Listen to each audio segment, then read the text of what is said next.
یا رسول اللہ صلی اللہ علیہ وسلم میرے لیے دعا کیجئے، میں اپنے 3 بیٹوں کو دفنا چکی ہوں۔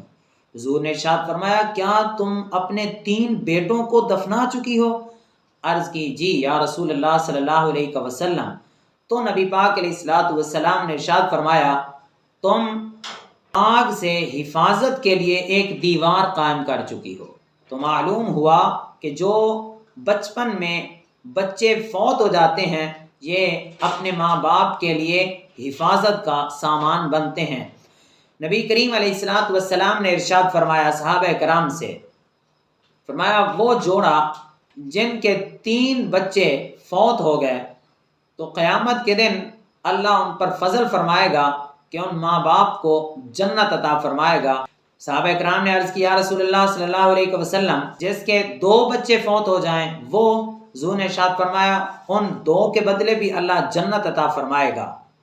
صحابہ کرام نے عرض کیا رسول اللہ صلی اللہ علیہ وسلم جس کا 1 فوت ہو جائے، حضور نے ارشاد فرمایا وہ 1 بھی ماں باپ کے لیے جنت میں داخلے کا سبب بنے گا۔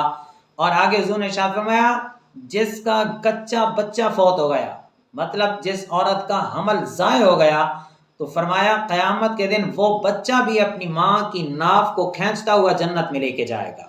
تو یہ مقام، یہ اجر ہے جن کی چھوٹی اولادیں فوت ہو جاتی ہیں، اگر وہ صبر کر لیتے ہیں تو اللہ ان کو یہ اجر عطا فرماتا ہے۔ نبی علیہ الصلوۃ والسلام نے ارشاد فرمایا جس کے 2 چھوٹے بچے فوت ہو جائیں قیامت کے دن وہ ان کی پیشوائی کریں گے، یعنی ان کو جنت میں لے جانے کا سبب بنیں گے۔ حضرت عائشہ صدیقہ رضی اللہ تعالی عنہا نے عرض کی یا رسول اللہ صلی اللہ علیہ وسلم جس کا 1 فوت ہو جائے، حضور نے ارشاد فرمایا وہ 1 بھی پیشوائی کرے گا۔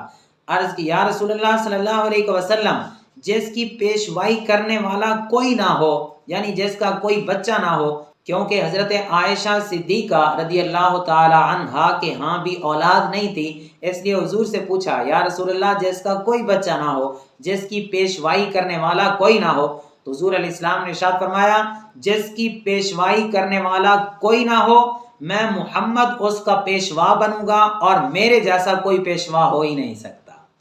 تو یہ وہ لوگ جن کی چھوٹی اولادیں فوت ہو جاتی ہیں، چھوٹے بچے فوت ہو جاتے ہیں، اگر وہ اس آزمائش پر صبر کرتے ہیں تو اللہ تعالیٰ پھر اس طرح مقام اور اجر عطا فرماتا ہے کہ وہ بچے ان کے لیے دوزخ سے آڑ بن جاتے ہیں، جنت میں لے جانے کا سبب بن جاتے ہیں۔ اللہ تعالیٰ اس آزمائش پر صبر کے بدلے اور بہت ساری نعمتیں عطا فرما دیتا ہے۔